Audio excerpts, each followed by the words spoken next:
Oke, jadi pada hari ini saudara-saudara, ya saya mau ngajak kita untuk kita sama-sama merenungkan gitu ya. Ada satu pesan ya yang saya rasa ini penting bagi kita sebagai orang percaya, yaitu jangan kita lupakan Tuhan ya. Jadi judul saya pada sore hari ini jangan lupakan Tuhan ya. Memang hidup itu kadang kita sedih gitu ya, kadang kita senang, betul nggak? Kadang apa? Kadang dalam situasi sulit, ya kan? Kadang kita berhidup berkemenangan gitu kan. Ya kadang sakit, bener nggak? Ya tapi apapun itu saudara-saudara, ya di dalam kondisi yang kita alami, ya kita jangan lupakan Tuhan saudara-saudara. Ya karena kalau bagi saya hidup itu, ya hidup kita dengan Tuhan tuh kayak nafas hidup. Ya. Kita kan nggak mungkin berhenti bernafas, bener nggak? Ya kalau berhenti bernafas udahlah, game over gitu kan. Ya begitu juga dengan Tuhan gitu kan. Tuhan itu nafas hidup kita gitu. Kita mesti sadar itu. Ya, makanya kita jangan lupa gitu sama nafas kehidupan kita. Ya. Dan kita mesti ingat ketika kita melupakan Tuhan nih, nah itu tandanya saudara-saudara kita tuh membuka pintu. Kita nih membuka pintu kepada iblis untuk masuk dan menghancurkan hidup kita, ya, menghancurkan moral kita, gitu ya. Dan kita mau sama-sama belajar hari ini dari bangsa Israel, ya. Kita buka di Hakim-Hakim 3. Hakim-Hakim pasal ketiga, ayat 7 sampai 11. Ya. Ayat saya itu aja sore ini, ya. Hakim-Hakim 3, 7 sampai 11, ya. Kita baca dulu, ya, dari 7 sampai 11. Udah siap? Kita baca ya, Hakim-Hakim 3 ayat 7 kita baca. Orang Israel melakukan apa yang jahat di mata Tuhan.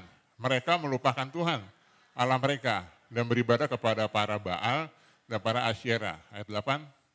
Lalu bangkitlah murka Tuhan terhadap orang Israel, sehingga ia menjual mereka kepada Kusyan Risataim di Aram Mesopotamia, dan orang Israel menjadi takluk kepada Kusyan Risataim 8 tahun lamanya. Ayat 9. Lalu berserulah orang Israel kepada Tuhan, maka Tuhan membangkitkan seorang penyelamat bagi orang Israel, yakni Otniel, anak Kenas, adik Kaleb. 10. Roh Tuhan menghinggapi dia dan ia menghakimi orang Israel. Ia maju berperang, lalu Tuhan menyerahkan Kusyan Risataim, Raja Aram ke dalam tangannya, sehingga ia mengalahkan Kusyan Risataim. Ayat 11. Lalu amanlah negeri itu 40 tahun lamanya.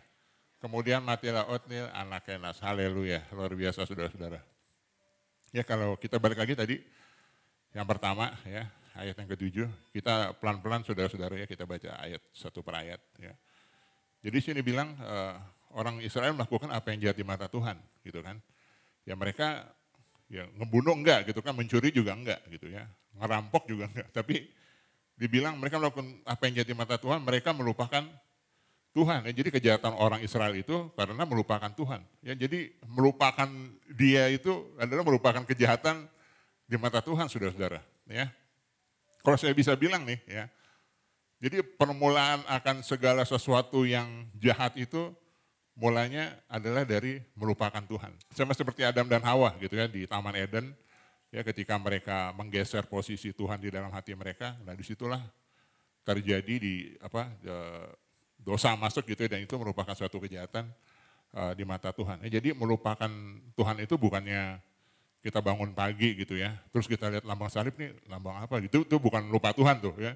Kalau kita lihat foto Tuhan Yesus nih, siapa gitu, nah, itu bukan lupa Tuhan, itu lebih ke lupa ingatan gitu ya. Jadi lupa Tuhan itu kita masih bisa duduk di gereja ya, tapi Tuhan Yesus itu nggak jadi center udah nggak jadi pusat di dalam kehidupan kita ya.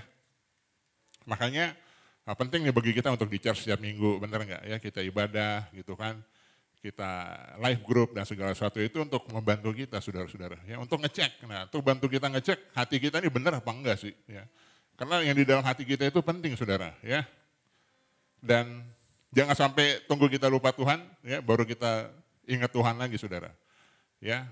Karena itu tadi ya, kalau Tuhan itu udah nggak di pusat kehidupan kita, ya pasti hal itu diisi hal yang lain. Ya apapun itulah ya. Diisi apa? Uang, apalagi mobil, kalau laki-laki semuanya mobil nih, betul nggak? Isi sama apa? Enggak juga ya, Pastor. Mau apa? Ya banyak hal gitu kan. Ya bukannya saya bilang kita salah untuk punya uang, enggak. Bukannya salah untuk punya mobil bagus begitu, enggak juga gitu. Tapi ketika berkat Tuhan itu jadi Tuhan, nah itu yang jadi masalah saudara ya.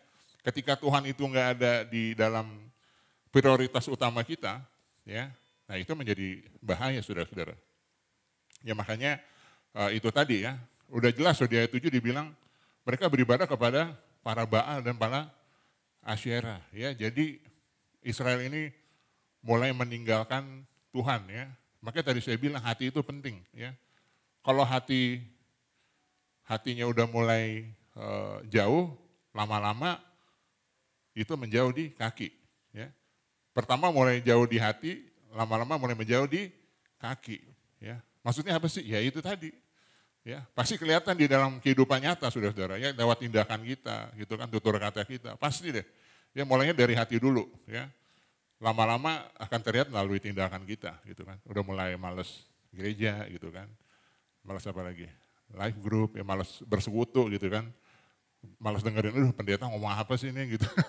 Udah capek duduk, gitu kan. Maksudnya ada saudara-saudara, maksudnya itu yang bisa mempengaruhi kita sebagai orang percaya. Nah, kita maju ke ayat 8. Kita baca sama-sama ya, ayat 8. Lalu bangkitlah murka Tuhan terhadap orang Israel, sehingga ia menjual mereka kepada Kusyan Risataim, Raja Aram Mesopotamia. Dan orang Israel menjadi takluk kepada Kusyan Risataim 8 tahun lamanya. Kalau menurut saudara, lumrah nggak kalau Tuhan marah? Maksudnya hal yang wajar nggak? Ya. Wajar ya. Ini bukan berarti Tuhan suka marah loh ya. Tuhan tuh nggak mau marah saudara, beneran. Dia tuh buang-buang waktu gitu. Dia tuh nggak buang energi buat, maksudnya marah-marah kepada kita gitu.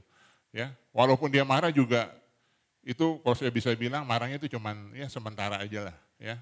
Karena kasih karunia Tuhan itu melimpah dalam kehidupan kita. Ya, karena kenapa sih Tuhan marah? Ya kalau kita lihat di sini, karena Tuhan itu cemburu. Ya, jangan lupa teman-teman baca di Keluaran 20, ya, Tuhan Allah kita Tuhan yang cemburu loh ya.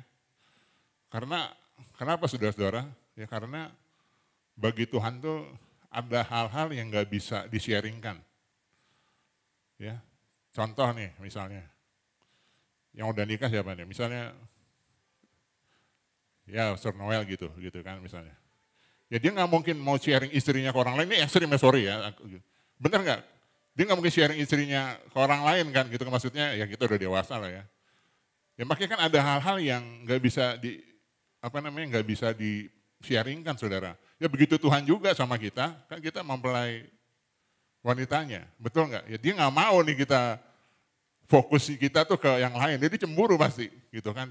Tuhan tuh mau cinta kasih kita tuh sepenuhnya buat dia gitu ya. Ya makanya hati-hati saudara ya. Kalau kemarin Pastor Ana ngomong kesetiaan, wah itu serius loh. Ya kesetiaan tuh jangan remeh loh, maksudnya itu satu hal yang sangat Tuhan inginkan dalam kehidupan kita. Ya, hati-hati saudara, karena ada hal-hal yang nggak bisa di-sharingkan gitu. Dan Tuhan tuh mau kita tuh sepenuhnya, seutuhnya buat dia. Ya. Tapi semarah-marahnya Tuhan kalau kita baca ya. Kalau kita juga lihat di dalam sejarah bangsa Israel, kalau Tuhan marah tuh dia nggak langsung hukum, ya. Dia pasti ngirim nabinya dulu tuh, ya. Kalau kita baca pasti selalu gitu deh. Dia marah dikirim nabi, bilangin deh, ya, jangan nakal gitu, jangan nyembah Baal apa segala macam. Pasti dikirim dulu, dia nggak mungkin langsung hukum, ya. Ya saya aja khotbah 40 tahun nggak ada yang taubat kok, gitu kan. Dia pasti kirim satu orang buat peringatin dulu gitu. Ya dia nggak langsung kasih hukuman begitu aja gitu ya kepada umatnya. Ya makanya itu tadi saudara-saudara, saking sayangnya Tuhan gitu ya. Makanya dia mengutus nabinya gitu kan.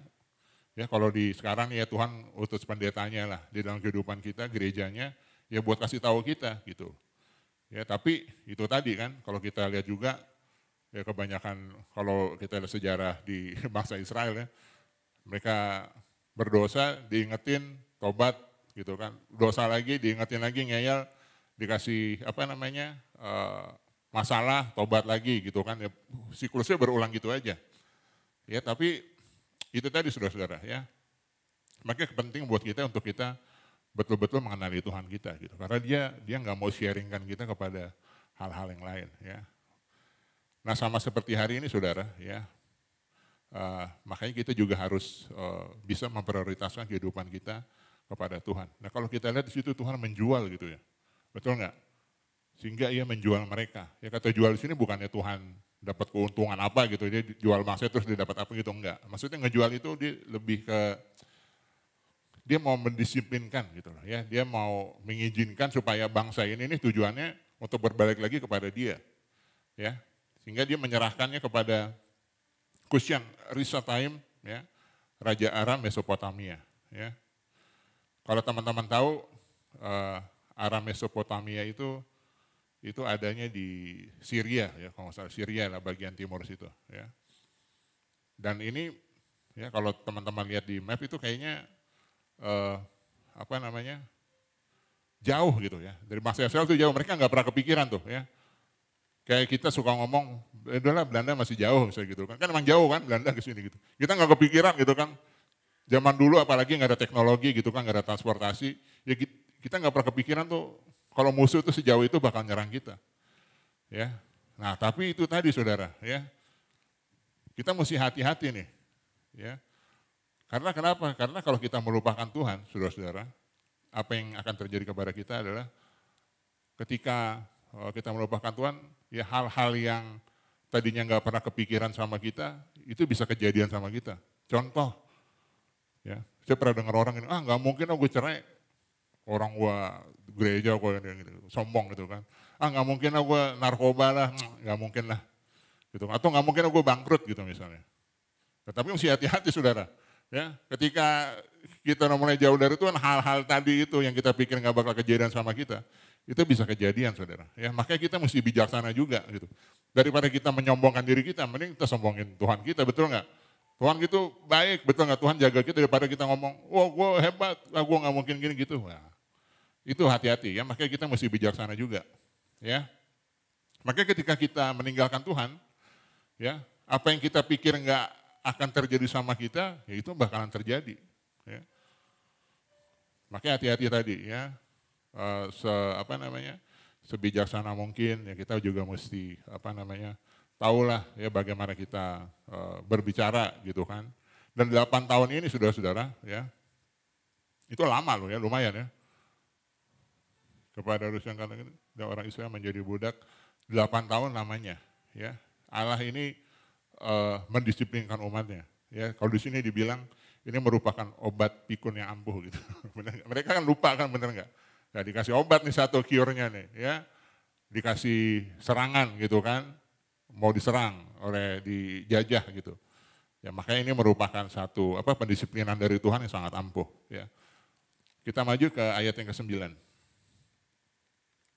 Kita baca ya. Ayat yang ke-9. 1, 2, 3. Lalu berserulah orang Israel kepada Tuhan. Maka Tuhan membangkitkan seorang penyelamat bagi orang Israel, yakni Otniel anak Kenas adik Kaleb. Ini adiknya Kaleb nih Bang Yus. Enggak ya? Itu Kaleb yang itu luar biasa tuh. Ya. Nah, lalu mereka berseru, betul nggak? Ya, berseru, kata tadi kan kita ya dua kita banyak berseru kan, bener nggak? Wah, berseru gitu kan, kurang lebih kayak gitu tuh ya, mereka teriak gitu kan. Nah seringkali saudara, ya Tuhan tuh mengizinkan kita tadi ya, kita masuk ke dalam suatu masalah karena ya, supaya Tuhan tuh mau menyadarkan kita gitu loh ya. Kembali lagi kepada itu, makanya tadi saya bilang bukannya Tuhan mau marah gitu ya, tapi dia mau mau menarik perhatian kita lah ya. Tuhan mau memutar balik hati kita kepada dia ya. Jadi bangsa Israel dipimpin ke dalam titik yang paling rendah ya, sampai titik jerah sehingga mereka bisa balik lagi kepada Tuhan. Ya, makanya tadi ya yang saya bilang tadi, makanya kita jangan suka ngeremehin tuh ya. Kita suka bilang katanya nggak mungkin lah kejadian sama saya gitu kan, betul nggak? Ya, nggak mungkin lah itu terjadi ya. Karena di ayat di firman kan juga berkata, kan nggak ada yang mustahil bagi Tuhan, bener nggak? Ya, nggak ada yang mustahil bagi Tuhan itu nggak ngomong tentang berkat aja loh, ya, tentang terobosan, tapi juga konsekuensi di dalam kehidupan kita. Ya itu juga maksudnya sama saudara ya. Dalam Tuhan nggak ada yang mustahil ya, tapi itu juga berlaku untuk konsekuensi yang kita terima itu nggak mustahil juga kejadian gitu. Makanya jangan suka kita tadi ya. Kita ngomong nggak mungkin lah saya begini begitu gitu kan. Tapi tahu-taunya ketika kita membuka celah gitu ya, menjauh daripada Tuhan, wah ini akan menimpa kita. Ya karena bagaimanapun juga saudara-saudara, manusia tuh kalau buat saya pribadi ya, ini kata-kata saya, mau sehebat apapun itu ya, mau udah dia naik surga lah, turun 100 kali kayak, kita tuh tetap ada celahnya. Pasti itu ya, pasti ada celahnya. Makanya itu tadi kita butuh dekat sama Tuhan, jadi Tuhan yang nutupin celahnya tadi. Ya kalau Pak Surowi bilang kan tadi ada apa, Gucci yang dihancurin ya Mas Rob. Dari apa, Jepang tuh, apa, harakiri apa namanya. Apa, iya pokoknya itulah ya. Terus disusun lagi, terus di antara retakan itu pakai emas. Wah bayangin jadi indah kan. Nah Tuhan tuh kayak gitu tuh. Ya Tuhan bentuk kita tuh dari itu ya. Jadi di kehancuran kita Tuhan bentuk lagi sehingga jadi indah. Ya karena itu kita butuh Tuhan saudara. Ya bilang kiri kanannya kita butuh Tuhan. Haleluya ya, biar nggak ngantuk gitu ya. Kita butuh Tuhan saudara ya. Ya karena kenapa ya senjata kita di dalam Tuhan itu tadi ya. Kalau Tuhan nggak ada ya habislah kita, betul nggak? Ya dan itu yang akan juga apa namanya menjadi tameng dalam kehidupan kita. Ya kalau kalau tadi saya bilang gitu kan, sebentar. Oke, ya. Jadi kalau tadi saya bilang misalnya kita suka over PD gitu ya, kita berkata ini nggak jadi sama kita gitu kan, tiba-tiba ada celah dalam kehidupan kita, musuh masuk, nah itu yang jadi firman Tuhan itu tuh ya yang akan melindungi kita. Jadi kalau Tuhan ada beserta dengan kita ya musuh juga ya, jangan kan musuh jauh, musuh dekat aja pun juga nggak bisa macam-macam kepada kita gitu loh. Maksudnya Tuhan tuh yang menjagai kita ya kurang lebih gitu ya. Ya seperti tadi saya bilang ya orang ada celahnya ya makanya kita perlu masuk lagi ke dalam naungan Tuhan, perlindungan Tuhan ya. Jadi kita lihat ya Tuhan itu membawa bangsa Israel itu ke titik jerah ya sehingga membuat mereka mengingat lagi kepada Tuhan. Ya. Nah, dan Tuhan memberi solusi di sini nih. Nah, haleluya nih. Betul enggak? Ya, lalu berserulah orang Israel kepada Tuhan. Maka Tuhan membangkitkan seorang penyelamat bagi orang Israel yakni Otniel. Ya. Otniel siapa sih saudara? Ya, kalau saudara lihat di Alkitab, dia ini stok lama ini. Ya, orang lama. Ya, kalau Pak Surowi bilang bangkotan. Dia orang lama ini saudara. Ya, orang bangkotan yang kata Pak Surowi bilang. Ya, orang lama di stok lama gitu. Dia maksudnya, ya kalau istilahnya sekarang di gereja udah orang lama lah gitu. Ya, jadi ini tadi ya kadang-kadang kita di jemaat ngerasa, aduh, kalau udah berumur misalnya udah senior, kita suka udahlah biar yang muda-muda aja maju. Oh enggak, siapa bilang ini nih. Ya, Tuhan pakai Otniel nih dengan luar biasa loh. Ya, jadi di dalam Tuhan tuh nggak ada yang baru atau lama, nggak ada tuh jemaat baru tuh ini jemaat yang udah lama gitu nggak ada. Tuhan tuh cuma lihat apa? Respon hati kita, benar nggak? Bagaimana kita meresponi Tuhan? Ya, makanya kadang-kadang kalau jemaat yang udah ini udahlah yang baru-baru aja, oh enggak. Siapa bilang nih contohnya? Ya, Tuhan pakai Otniel. Ya, tapi juga di satu sisi lain, ya bagi jemaat yang baru-baru gitu ya.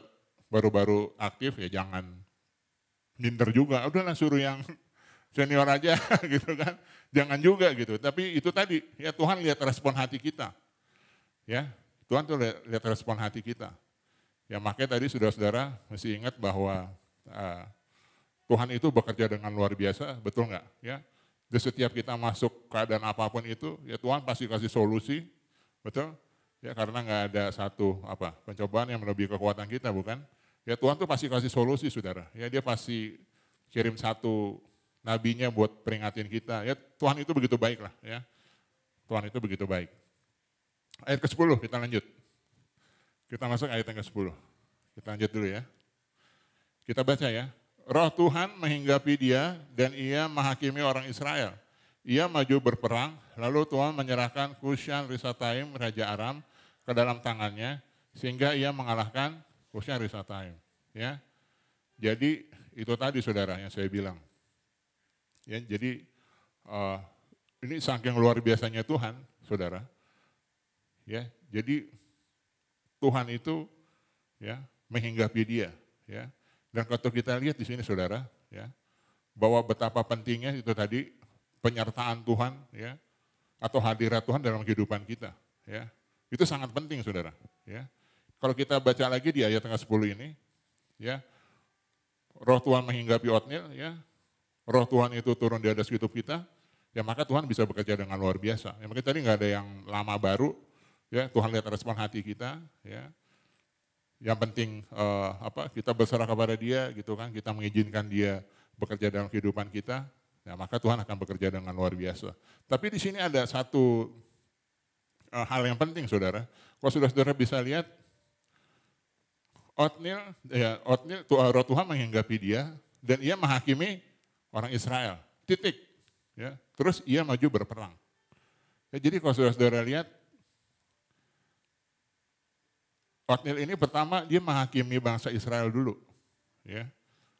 Jadi seperti apa sih maksudnya? Nah, maksudnya apa sih? Nah, kalau saudara tahu, ini Otniel ini hakim pertama bangsa Israel ya saudara-saudara. Ya kalau saudara tahu kan, ada Deborah, Simpson, segala sesuatunya lah. Ya tapi Otniel ini jarang diomongin saudara. Ya tapi ini hakim yang luar biasa saudara ya. Jadi saudara-saudara, di dalam ayat ini ingin dikatakan bahwa sebelum kita maju berperang, kita beresin pribadi kita dulu. Ya, makanya hamba Tuhan kita sering bilang, kita sebelum melayani apa-apa, ya yuk beresin keluarga lu dulu lah, gitu kan. Pribadi kita dulu ini diberesin dulu, gitu. Kita nggak usah ngomong muluk-muluk, wah mau apa, pelayanan luar biasa gede-gede, enggak. Pribadi kita dulu. Ya makanya jelas tuh, ya. Rumah kita dulu diberesin saudara. Makanya tadi di ayat itu sangat jelas ya. Ia menghakimi orang Israel, terus lalu ia maju berperang, dia hakimin dulu, dia beresin dulu bangsa Israel saudara.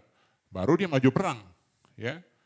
Makanya itu penting saudara-saudara, ya di dalam kehidupan kita nih supaya jangan lupa tanggung jawab pribadi kita gitu ya kepada Tuhan gitu. Jangan lupa juga membenarkan kehidupan kita, ya. Sekaligus juga kita melakukan apa yang menjadi kehendak Tuhan. Karena our personal responsibility ini dengan Tuhan itu sangat penting. Ya itu jangan lupa. Makanya taat dulu kepada Tuhan, lawanlah iblis, maka iblis akan lari. Kalau nggak taat, ya nggak bakal lari iblis. Ya. Ditanya lu siapa gitu, bener nggak? Yohanes tahu ini kamu siapa gitu kan. Anak Skewa biar ngomong dalam nama Tuhan Yesus juga. Anak-anak Skewa tuh, dalam nama Yesus dia tengking-tengking iblis ya nggak kabur gitu. Ya kalau nggak ada ketaatan nggak ada artinya saudara. Ya. Makanya itu tadi kata-kata kita tuh ya seruan kita kalau tanpa diikuti dengan ketaatan tuh jadi sia-sia saudara. Ya. Makanya itu tadi ya ketaatan pribadi kita itu sangat penting ya. Karena itu yang akan membawa terobosan ya. Kalau dia nggak hakimin dulu nggak mungkin bisa menang tuh. Ya makanya dia tahu ya. Pasti dia udah Otniel udah instruksikan Tuhan ya hakimin dulu ya diberesin. Ya baru mereka maju berperang ya. Jadi kita fokus pada diri kita ya, jangan suka ngurusin urusan orang lain saudara. Ya, bilang kiri kanan jangan ngurusin urusan orang lain. Gitu. Ya, benerin diri pribadi aja udah, kita jadi contoh, itu paling benar ya. Kita jadi contoh. Ya, nah kita masuk ke ayat 11. Wah, haleluya ayat 11 tadi Hakim 7-11 ya. Udah ayat terakhir. Haleluya. Kita baca ya ayat 11. Lalu amanlah negeri itu 40 tahun lamanya. Kemudian matilah Otniel anak Kenas. Nah di sini kita lihat saudara, ya kalau dibandingkan dengan ayat sebelumnya, mereka dihukum 8 tahun, betul nggak? Tapi itu tadi, kemudian 40 tahun lamanya aman kan, hidup berkemenangan gitu ya, hidupnya tentram, damai bangsanya. Ya jadi apa yang saya mau bilang ialah bahwa murka Tuhan atau disiplin dari Tuhan itu nggak sebanding makasih karunia-Nya. Ya. Itu nggak sebanding saudara. Ya. Dihukumnya 8 tahun tapi setelah membereskan diri jadi 40 tahun. Nah tapi lucunya saudara, kalau saudara baca di perikop berikutnya ya, hakim-hakim, ya berikutnya setelah Otniel ada Ehud, kejadiannya sama saudara, mereka melenceng lagi. Terus masuk lagi 16 tahun. Ya, dikali 2 tuh, 8 kali 2, 16 tahun mereka dihukum, tapi tadi ya hidup amannya jadi 80 tahun. Ya, makanya saudara-saudara, ya kita mesti ingat bahwa memang pendisiplinan dari Tuhan itu dibutuhkan dalam kehidupan kita. Ya, karena bukannya berarti Tuhan tuh mau marah-marah, enggak. Ya, Tuhan tuh mau nolong kita kok buat kebaikan kita. Ya, supaya kita bisa balik lagi ke jalan Dia gitu kan, supaya kita bisa masuk lagi ke dalam hadirat Dia. Ya, supaya kita ini bisa dipakai Tuhan dengan luar biasa, saudara.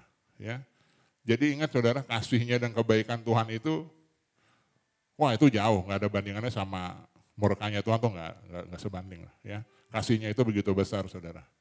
Ya, jadi kesimpulannya saudara ada 3 poin tadi di dalam khotbah saya yang simpel ini, saudara. Ya, dikit-dikit aja lah, kalau kebanyakan saudara lupa lagi pulang. Khotbah apa tadi? Bingung, buat apa ya? Iya kan? Simpel aja lah, yang dikit-dikit juga kadang lupa kali. Tapi enggak ya, saya percaya saudara luar biasa lah.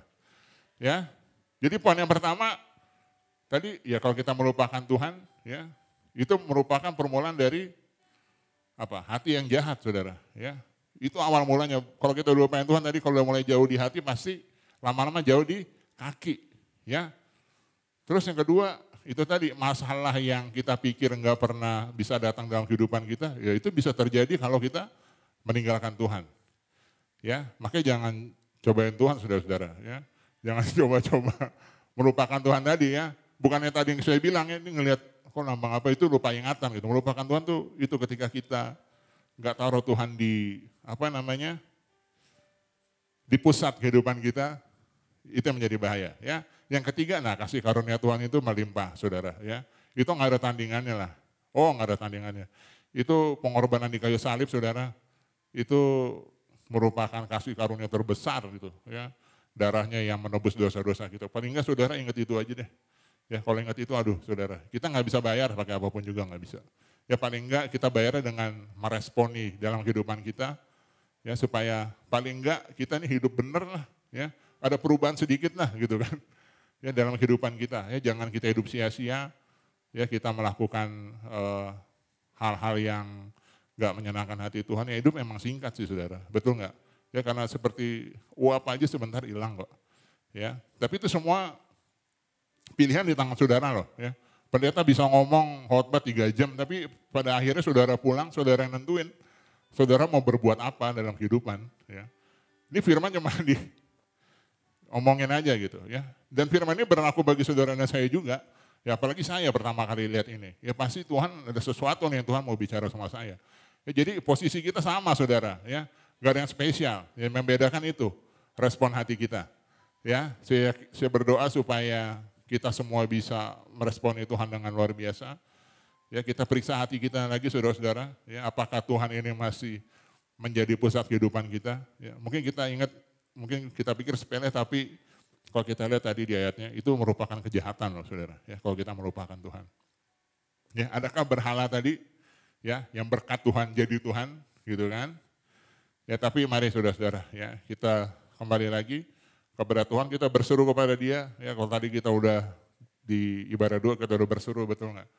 Ya, kepada Tuhan, ya, meminta apa namanya terobosan, gitu kan? Kita nggak mau pohon-pohon biasa, saudara, ya. Kita mau apa? Lihat jelas, betul nggak? Di segala sesuatunya. Ya, itu dimulai dari hati yang nggak jauh. Itu dimulai dari hati yang dekat sama Tuhan, saudara. Ya, dimulai dari situ. Nah, dengan dari situ, ya kita akan bisa merepresentasikan Tuhan dengan luar biasa. Intinya di situ, saudara. Ya, apapun itu, ketika hati kita udah kita serahkan penuh kepada Tuhan, wah, itu dia tadi. Ya, kita akan bisa melihat jelas dan Tuhan akan bisa direfleksikan dengan luar biasa dalam kehidupan kita. Amin. Mari kita tutup dalam doa. Haleluya, terima kasih Bapa di surga, kami mengucap syukur. Kami memiliki Allah yang setia, yang tidak pernah melupakan kami. Pada sore hari ini Tuhan, kami kembali balik menghadap hadirat Tuhan. Kami memohon ampun Tuhan atas segala dosa-dosa kami, kesalahan kami Tuhan. Kalau ada di hati kami menjauh daripada Tuhan. Tapi biarlah Tuhan pada sore hari ini kami berkomitmen, kami mau Tuhan menyerahkan seluruh kehidupan kami kepada Tuhan. Biarlah firman-Mu Tuhan menjadi hidup di dalam kehidupan kami, sehingga kami dapat menjadi anak-anak Tuhan yang berjalan di dalam kebenaran, dan kami dapat merepresentasikan Tuhan di dalam kehidupan kami, menjadi anak Tuhan yang luar biasa, sehingga kami mendapatkan Tuhan, apa yang Tuhan sudah sediakan bagi kami. Tidak hanya pohon-pohon saja Tuhan, tapi semuanya jelas. Tuhan, segala sesuatu yang sempurnanya daripada Tuhan, itu bisa terjadi dalam kehidupan kami, sehingga nama Tuhan bisa dimuliakan melalui kehidupan kami. Nah, pada sore ini Tuhan, hamba-Mu Tuhan berdoa Tuhan, biarlah kasih karunia daripada Allah Bapa, cinta kasih daripada Yesus Kristus, dan persekutuan dengan Roh Kudus menyertai kami semua yang ada di sini Tuhan. Sampai Maranatha, sampai Engkau datang kali kedua ke dalam bumi ini Tuhan.